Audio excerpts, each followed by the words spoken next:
आपने horror story तो बहुत सी सुनी और देखी होगी, लेकिन क्या आपने कभी किसी ऐसे गांव के बारे में सुना है जहां घुसते के साथ आपको अजीब सी नेगेटिविटी फील हो और वो जगह रूहानी ताकतों से भरी हो।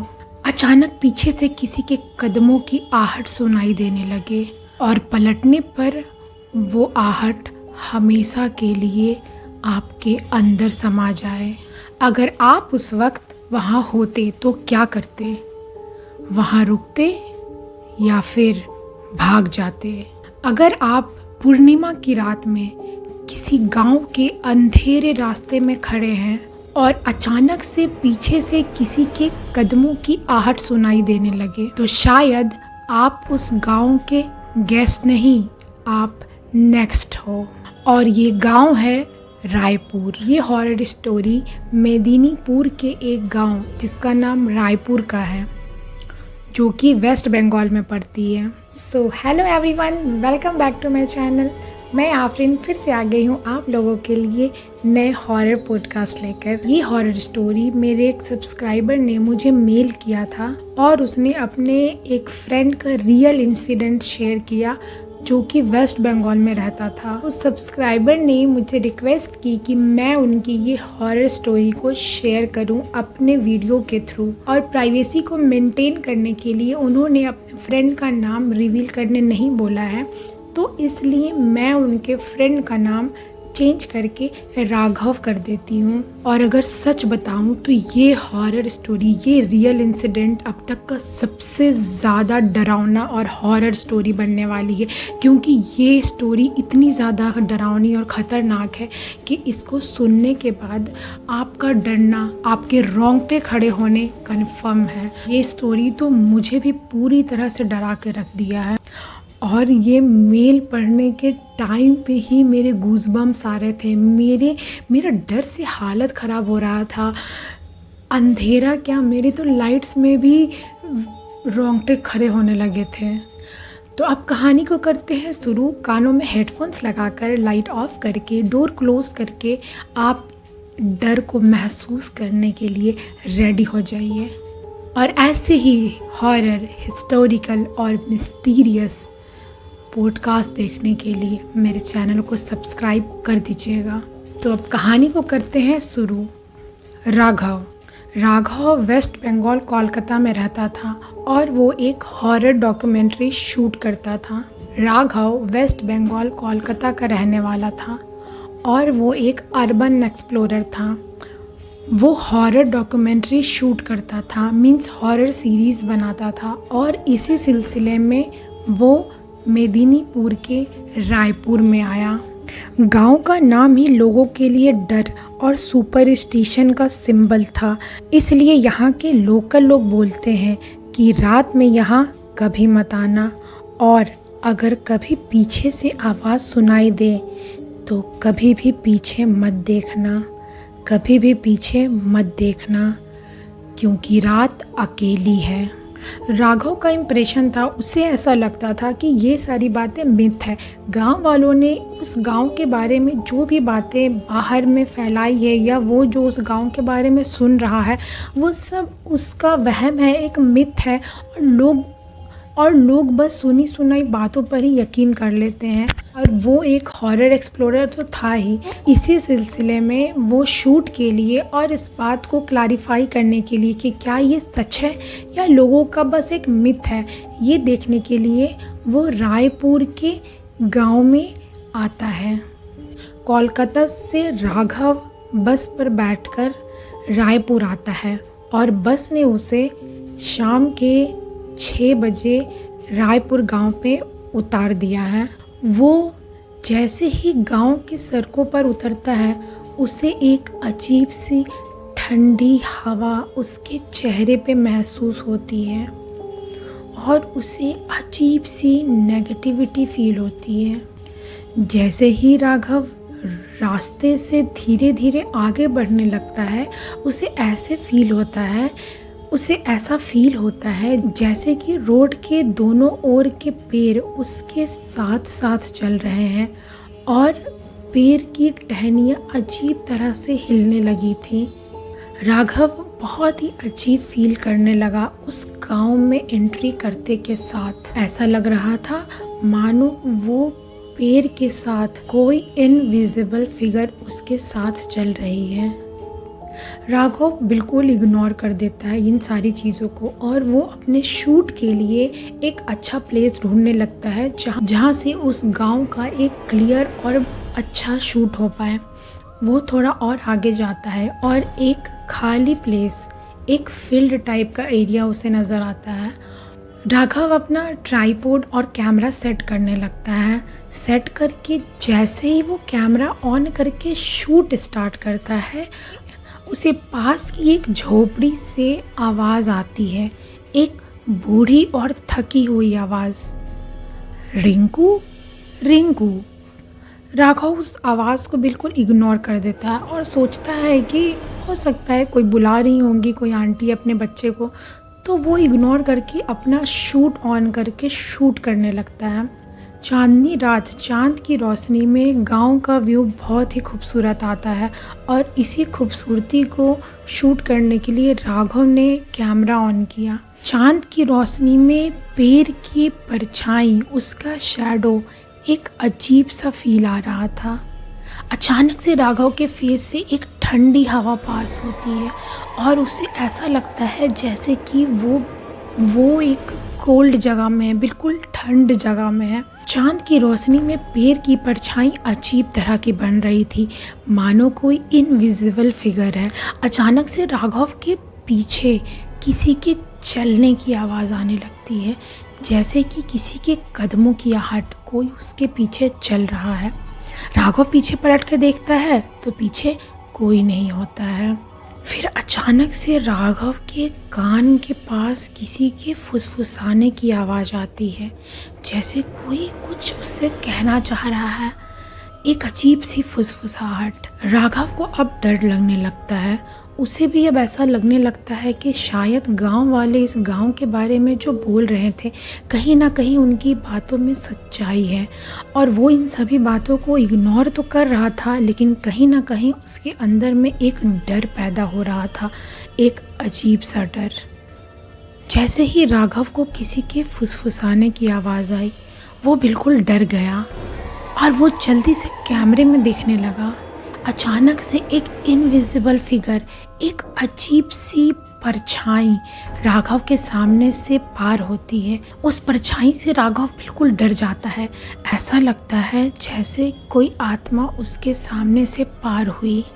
राघव जल्दी से अपना टॉर्च ऑन करता है और जैसे ही वो टॉर्च ऑन करके उस इनविजिबल फिगर, वो परछाई को देखने लगता है, पलक झपकते के साथ में वो परछाई वहाँ से गायब हो जाती है। उसने जैसे ही अपनी आँखों को ब्लिंक किया, वो अनजान रहस्य कर देने वाला जीव गायब हो गया।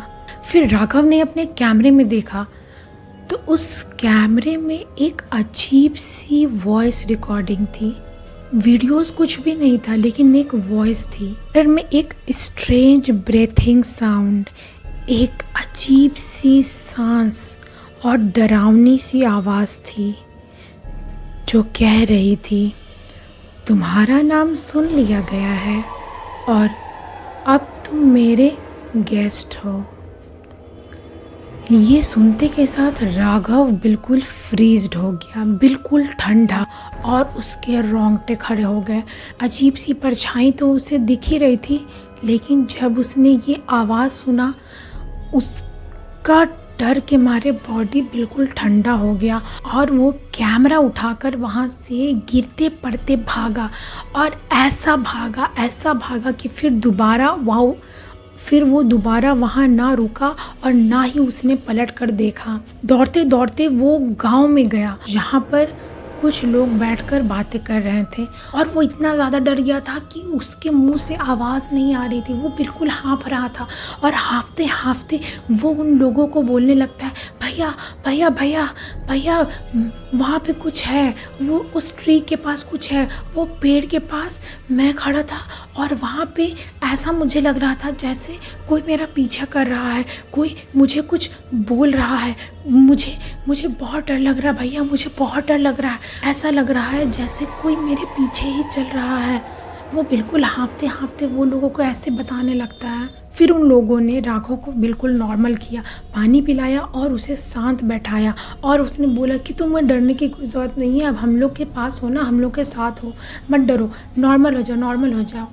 उन लोगों ने राघव को बताया कि तुम्हें अकेले जाने की क्या ज़रूरत थी उस खाली जगह में, तुम्हें पता नहीं है कि ये गांव कितना ज़्यादा डरावना है और यहाँ पे गांव के लोग शाम के बाद बाहर नहीं निकलते। शाम के बाद इस गांव में तुम्हें कोई भी इंसान बाहर घूमता हुआ नज़र नहीं आएगा। इस गांव में कोई भी इंसान शाम के बाद दिखाई नहीं देता है। तुम्हें किसने बोला था वहाँ जाकर शूट करने के लिए? फिर राघव ने बताया कि उसे कुछ डॉक्यूमेंट्री शूट करनी है, हॉरर डॉक्यूमेंट्री, इसलिए उसे यहाँ पर आके शूट करना था।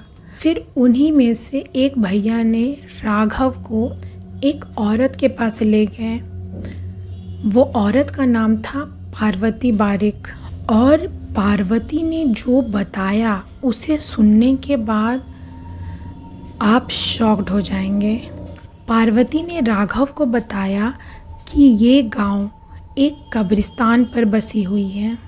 करीब 1975 में एक बहुत ही बड़ा युद्ध हुआ था, जिस युद्ध में 100 से भी ज़्यादा लोग एक मिस्टीरियस तरीके से यहाँ पर मर गए थे और उन सभी की लाशें यहाँ के पुराने कब्रिस्तान में दफन है, जिसके ऊपर ये गांव बसा हुआ है।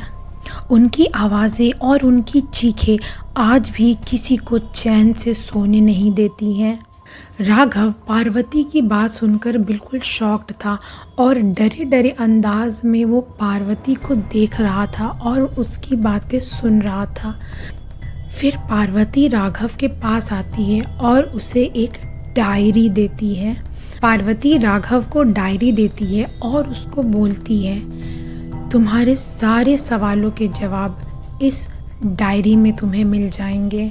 और राघव डायरी खोलकर पढ़ने लगता है। उस डायरी में लिखा था, जो रात के टाइम इस गांव में आता है और अपना नाम 3 बार सुनता है, वो ऑलरेडी उस आत्मा का शिकार हो चुका होता है और फिर उसके बाद उनके साथ कुछ भी नॉर्मल नहीं रहता। खासकर 12 बजे के बाद उन्हें किसी के चलने की आहट महसूस होती है, कानों के पास किसी के फुसफुसाने की आवाज़ आती है। ऐसा लगता है जैसे कोई छत की दीवार को बहुत ज़ोर ज़ोर से खरोंच रहा है। उन्हें हमेशा अपने साथ किसी के होने का एहसास होता है। राघव ने उस डायरी का पहला ही पेज पढ़ा था और डर के मारे उसने डायरी बंद कर दी और बिल्कुल फ्रीज्ड हो गया। डर के मारे राघव ने पूरी डायरी नहीं पढ़ी और इतना ही पढ़कर उसने डायरी को बंद कर दिया। राघव डरते डरते अपने गेस्ट हाउस आया जहाँ पर वो रुका था। रात भर वो सोचते रहा कि शायद गांव के बारे में गांव के लोगों ने जो भी कहा वो कहीं ना कहीं सच है। जब उसके साथ ऐसा कुछ घटा तो उसे भी उनकी बातों पर यकीन आने लगा था। रात भर वो सोचता रहा और डर के मारे उसका हालत ख़राब हो गया। राघव को यकीन नहीं हो रहा था कि आखिरकार वो आत्मा, वो शैतान कौन है।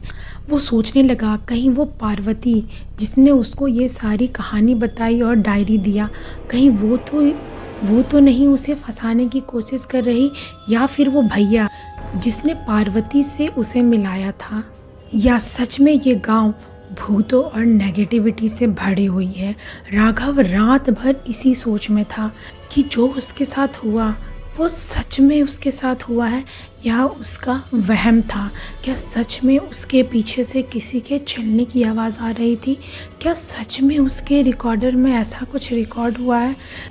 और राघव उस आवाज़ के बारे में भी सोचने लगा, जो बूढ़ी और थकी सी आवाज़ थी जो रिंकू रिंकू बोल रही थी। रात भर राघव ने इसी सोच और डर में निकाल दिया कि शायद सच में ये गांव एक कब्रिस्तान के ऊपर है। राघव को रात भर नींद नहीं आई। भोर होती है और मुर्गे का आवाज़ आता है। राघव को समझ आ जाता है कि अब सुबह हो गई है और अब उसे डरने की उतनी ज़रूरत नहीं है। धीरे धीरे सोचते सोचते ही राघव का आंख बंद हो जाता है और वो सो जाता है। राघव जब उठा तो शाम हो चुकी थी और शाम के टाइम उसे शूट करना था, लेकिन ऑलरेडी शाम हो गई थी। तो राघव जल्दी जल्दी उठता है और तैयार होता है और उसे शूट करके आज निकलना होता है। और वो उन्हीं भैया को बताकर, जिस भैया ने उसे उस गांव के बारे में बताया था और पार्वती से मिलवाया था, राघव ने उन्हें बताया कि वो शूट करने जा रहा है। वो भैया उसे फिर से मना करते हैं कि शाम में उधर जाना खतरे से खाली नहीं है। लेकिन राघव उनको बोलता है कि भैया ये लास्ट का शूट है, ये आज का मैं शूट करूँगा और मैं फिर वापस चला जाऊँगा। और राघव उनकी बात नहीं सुनता है और वो शूट करने चला जाता है। इस बार राघव ने एक खेत चुना शूट के लिए। राघव जब शूटिंग करने आता तो ऑलरेडी बहुत लेट हो चुकी थी और अब रात हो चुकी थी। रात के 11 बज रहे थे और राघव आसमान की ओर देख रहा था, फुल चांद को, फुल मून को। रात के टाइम पूर्णिमा में चांद बहुत ही खूबसूरत दिखाई देता है और ऐसा लगता है कि चांद की रोशनी से ही सारी जगह पर रोशनी आ रही है। राघव आसमान की तरफ चांद को देखते रहता है और देखते देखते ही उसकी नज़र एक पेड़ पर पड़ती है और वो पेड़ से ऐसा लगता है कि कोई परछाई, कोई इनविजिबल फिगर उसके पास आ रही है। फिर राघव जल्दी से अपना नज़र हटा लेता है और इग्नोर करके अपना सेटअप लगाने लगता है उसी जगह, उस खुले मैदान, उस खुले खेत में। वो अपना ट्राइपॉड लगाता है, कैमरा सेट करता है और कैमरा ऑन करके शूट लेना शुरू करता है। और फिर से राघव के साथ कुछ अजीब होता है, कुछ डरावना, जैसा कि कल उसके साथ हुआ था, लेकिन आज कुछ अलग था।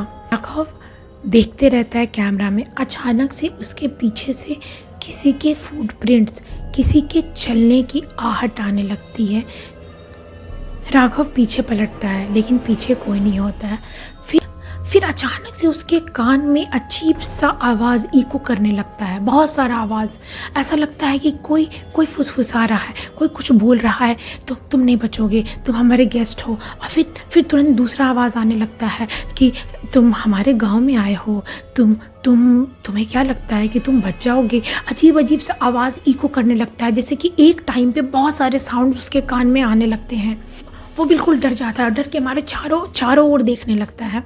राघव अपना सेटअप, अपना कैमरा उठा के थोड़ा और आगे बढ़ता है और जैसे ही वो आगे बढ़ता है ऐसा लगता है कि उसके पैर के साथ कोई और भी चल रहा है, उसके स्टेप्स के साथ किसी और के भी स्टेप्स आ रही है और ऐसा लगता है कि राघव के साथ कोई और है जो साथ में चल रहा है।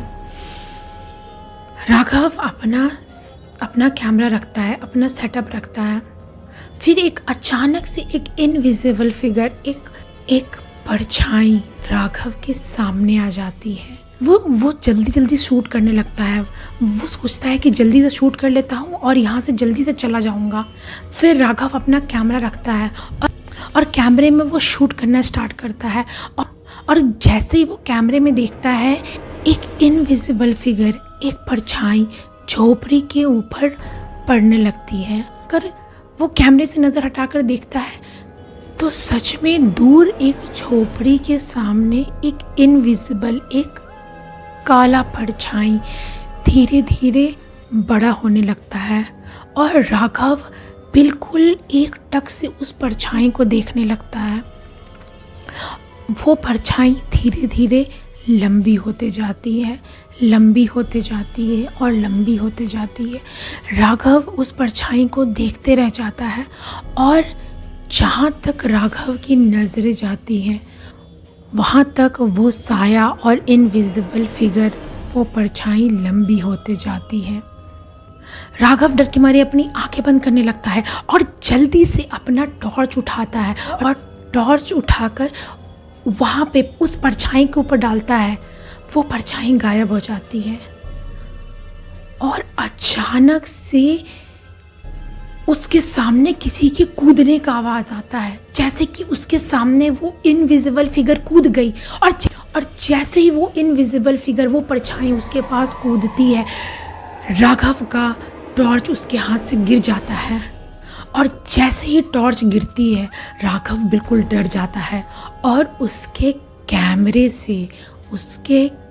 से एक अजीब सी विस्पर साउंड, एक अजीब सी आवाज़ आती है, तुम नेक्स्ट हो। राघव डर के मारे अपना टॉर्च, अपना ट्राइपॉड सब कुछ छोड़ दिया और कैमरा उठाकर भागा। और जो भागा फिर वो वहाँ नहीं रुका, ना ही पीछे पलटा और ना ही रुका। भागते भागते भागते वो भाग रहा था। फिर उससे झोपड़ी के पास एक आवाज़ आती है, वैसी ही आवाज़। वो आवाज़ सुनकर राघव उस झोपड़ी के पास थोड़ा रुक जाता है।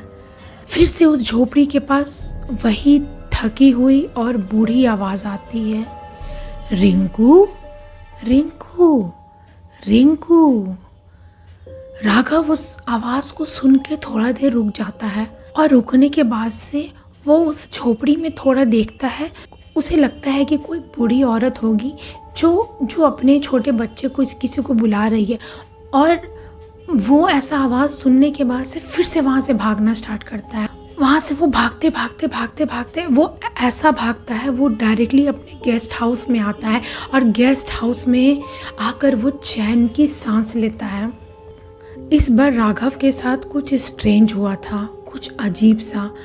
राघव अपने गेस्ट हाउस आता है और वो बिल्कुल डरा हुआ है, बिल्कुल डरा सहमा सा। राघव बिल्कुल डरा हुआ था, उसे यकीन नहीं हो रहा था कि उसके साथ आज क्या क्या हो गया है। वो अजीब सी आवाज़ें, वो किसी के साए का बड़ा होना और फिर उस साए का खुद पर कूद जाना। राघव बिल्कुल डरा हुआ था और भागते वक्त सेम वही आवाज़ 3 बार, रिंकू रिंकू रिंकू। ये सारी चीज़ें राघव सोच रहा है।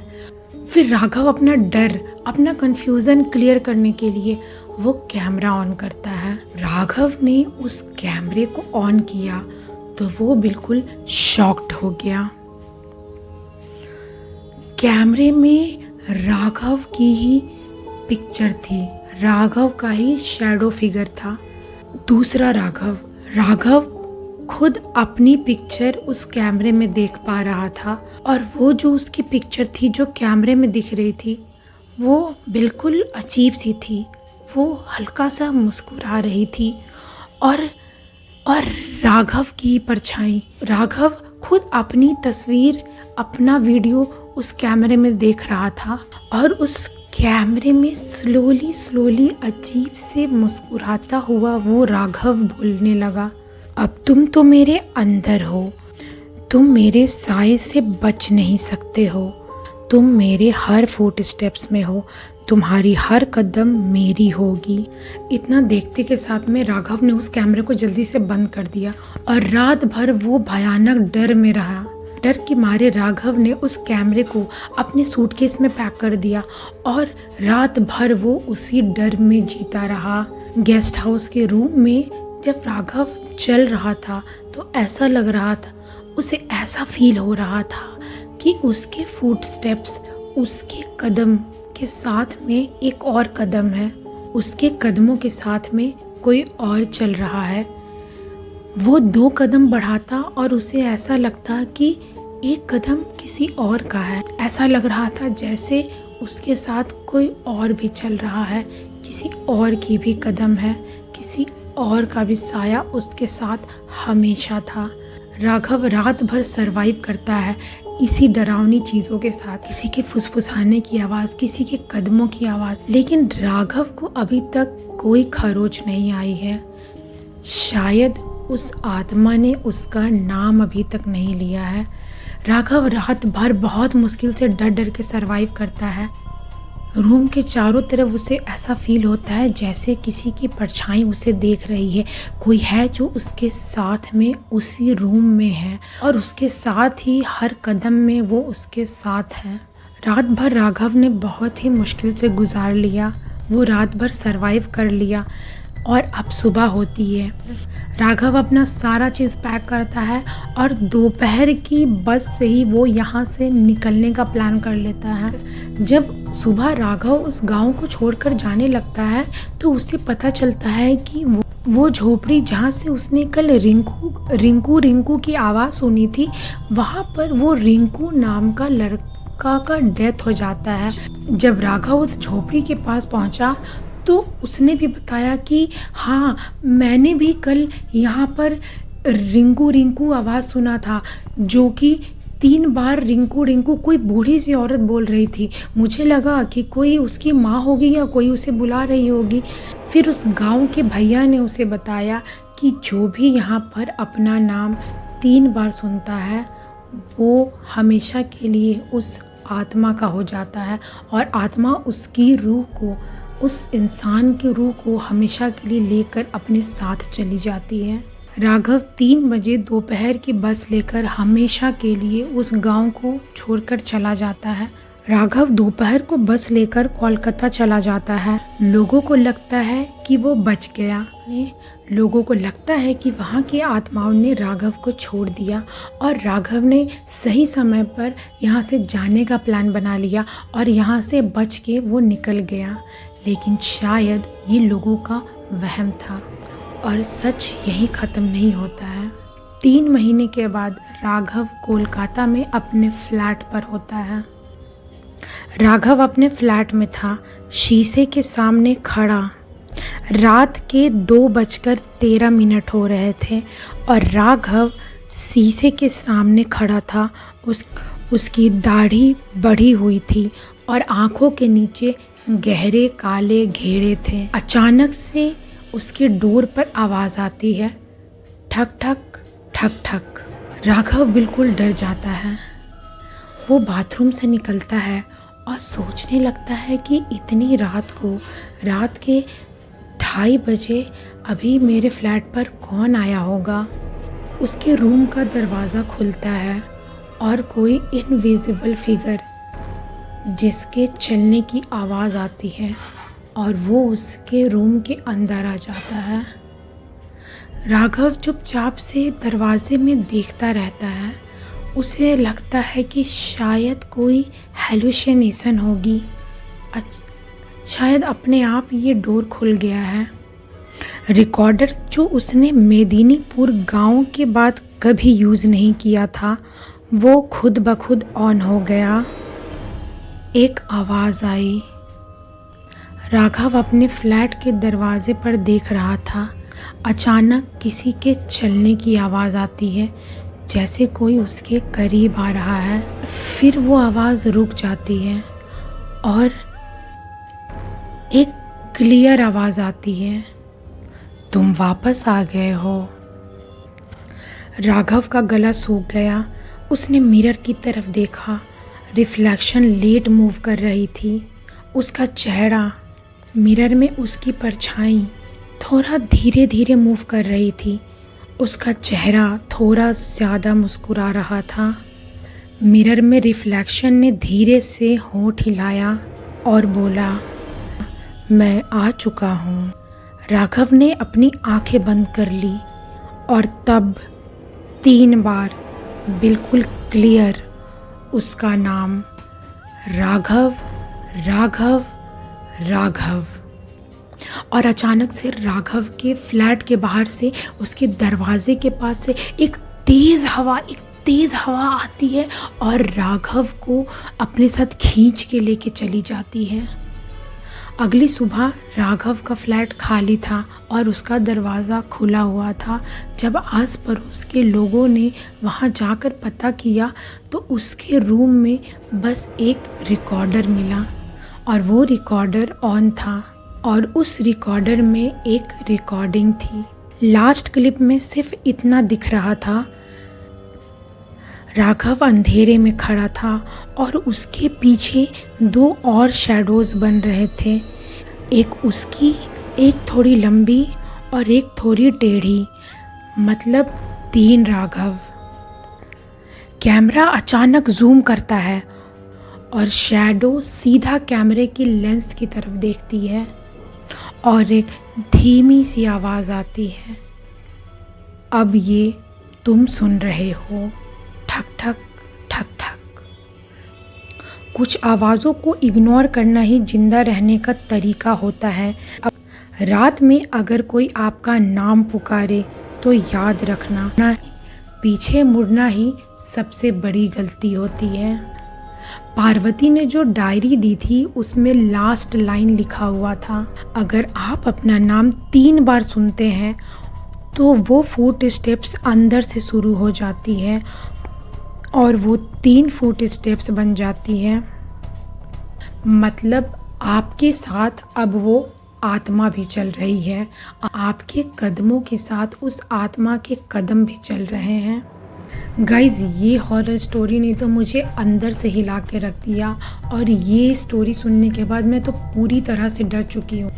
कभी भी रात में आप अकेले सुनसान जगह पर हो और कोई आपका नाम पीछे से पुकारे या आपका नाम बुलाए या किसी की आवाज़ आए तो कभी भी पीछे पलट कर नहीं देखना चाहिए, क्योंकि शायद पलटने के बाद वो आत्मा हमेशा के लिए आपके शरीर में प्रवेश कर सकती है, आपके शरीर में एंट्री कर सकती है।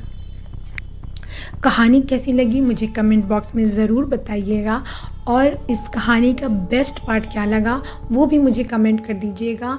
ऐसे ही डरावने हॉरर स्टोरीज़ के लिए मेरे चैनल को सब्सक्राइब, लाइक और शेयर कर दीजिएगा। मिलती हूँ आप लोगों से नेक्स्ट हॉरर पॉडकास्ट में। तब तक के लिए अपना ख्याल रखिए और याद रखिए, पीछे पलटना सबसे बड़ी गलती होती है। मिलती हूँ आप लोगों से नेक्स्ट हॉरर वीडियो में, तब तक के लिए बाय बाय।